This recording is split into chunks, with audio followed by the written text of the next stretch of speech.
సత్యసాక్షి అనుదిన మన్నా ద్వారా మీ అందరికీ శుభోదయం.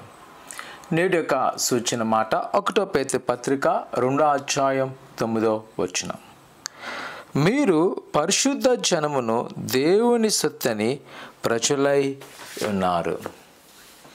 ప్రియ సహోదరి సహోదరులారా, ఈ లేఖన భాగము అంటే పేతురు గారి యొక్క పత్రికలు ఆనాటి సంఘాను ప్రభువైన యేసు రెండో రాకడ వరకు సిద్ధపాటు చేయడం. ఆనాటి ప్రజలే కాదు, నేటి దినాన్ని కూడా మనము ప్రభువైన యేసు క్రీస్తు యొక్క సిద్ధపడి జన్మగా ఉన్నాం. మన యొక్క ఆత్మీయ జీవితంలో ఎక్కువ శాతము ఆశీర్వాదానికి లేదా ఈ లోక సమస్యలకు మనము ఎక్కువ ఆలోచన చేస్తూ ఉంటాం.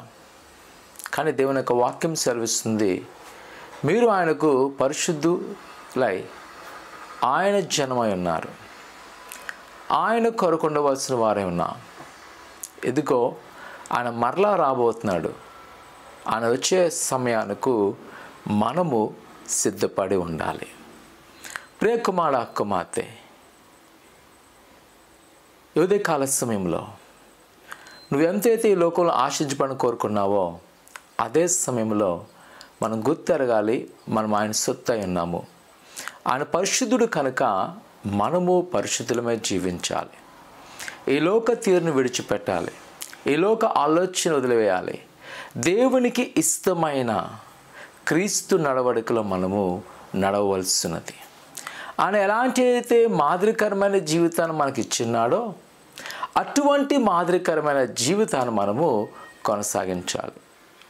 అలా చేస్తున్నప్పుడు ఇక్కడను పరమందును మనము దీవించబడతాం. మన జీవితాన్ని మనము సరి చేసుకుందాం. ఈరోజు మనము ఆయనకి ఇష్టమైన పరిశుద్ధ గుంపులో జనముగా మనము కొనసాగుతున్నామా?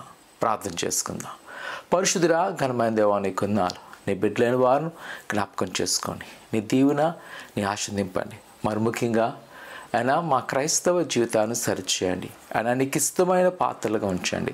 మాలో ప్రతి ద్వేషాన్ని, ప్రతి అసహ్యకరమైనవి, నీకు వ్యతిరేకమైన క్రియలు మాలోంచి తీసివేసి మమ్మల్ని శుద్ధీకరించి, మమ్మల్ని నడిపించి, బలపరిచి, నీ హస్తాల్లో భద్రపరిచి మాకు సహాయకులుగా ఉంచమని యేసునామమున అడుగుతున్నాం తండ్రి, ఆమేన్. పరిశుద్ధ జనంగా ఉండండి. ప్రభువుని రాకడకు సిద్ధపడండి. దేవుడు మీకు తోడండి, దీవించును గాక. ఆమేన్.